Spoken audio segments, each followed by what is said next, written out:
2,000 years ago, a totally sinless man allowed his body to become a battered mass of flesh that dangled helplessly from a wooden cross. Covered with blood and spit, Jesus offered his life for the sins of the world. His is truly the story of compassionate love. Vision. Standing on the edge, I held my heart in my hands.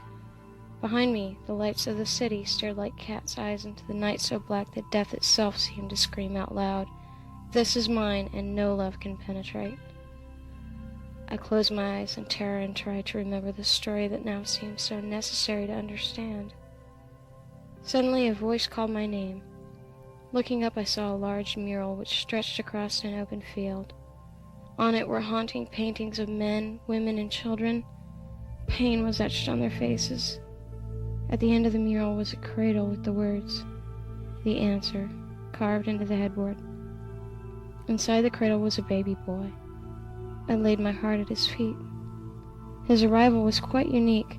He entered this earth as a baby, but he was the fruit of a special seed. The wisest of men knelt at his feet. They possessed an understanding that someday this little boy would rise a conquering king. At the age of 12, he commanded the attention of educated men. They marveled at the words which he would speak. More than a boy was he. At the age of 30, he began his public ministry. This was only the beginning. The very nature of the universe was changing, dramatically. He could look into children's eyes and stun them with love. He made them feel safe. He had great strength. Steel-armed fishermen were hooked by his words. They sensed a power that was stronger than the waves of the sea. His ability to heal diseases caused national attention. At his touch, the blind could see. He could raise the dead with his voice. He spoke of building our lives on the right foundation. He claimed to be security, a place to dwell in time of need. His reference to the narrow path caused national outrage. His enemies screamed.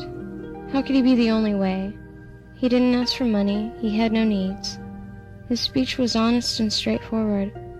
His only request? Follow me. His authority was so complete that even demons were subject to him. His light penetrated the darkest corners of society. His mere presence caused evil to flee.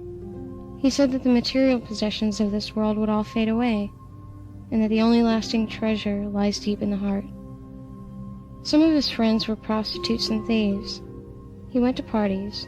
He wasn't afraid to get dirty. Religious men didn't like him. He shattered their traditions and exposed their hypocrisy. He made fools wise. He made the weak into vessels of strength. He lifted up the poor and lonely. The hungry were completely satisfied.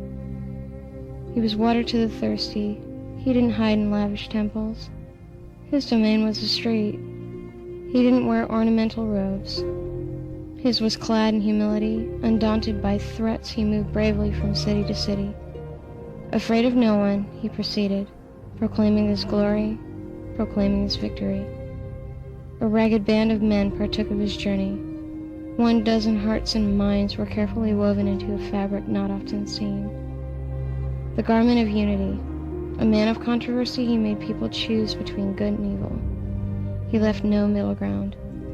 He spoke of rebuilding the temple in 3 days. Many questioned his sanity. His enemies planned to destroy him. They infiltrated his inner circle and turned the weakest heart.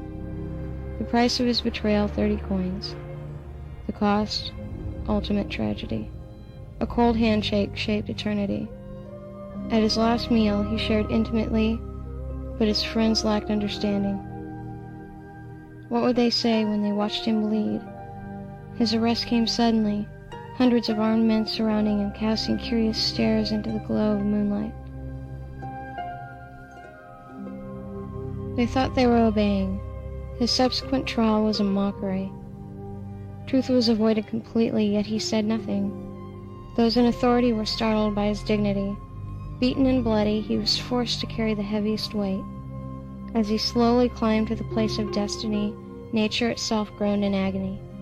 His cross dropped violently into the earth. The force jerked his body. He died slowly. Overwhelmed with sorrow, his mother fell to her knees.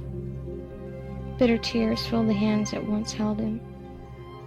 Hours later, a sharpened spear exploded into his side. Water and blood stained the handle that dripped to the earth below.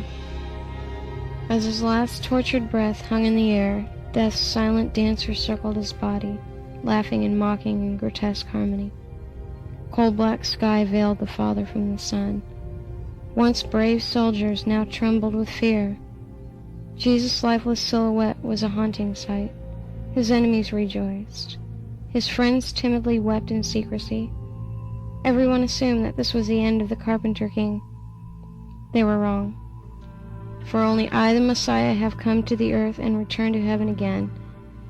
And as Moses in the wilderness lifted up the bronze image of a serpent on a pole, even so I must be lifted up on a pole, so that everyone who believes in me will have eternal life. For God loved the world so much that he gave his only Son, so that anyone who believes in him shall not perish, but have eternal life. God did not send his Son into the world to condemn it, but to save it.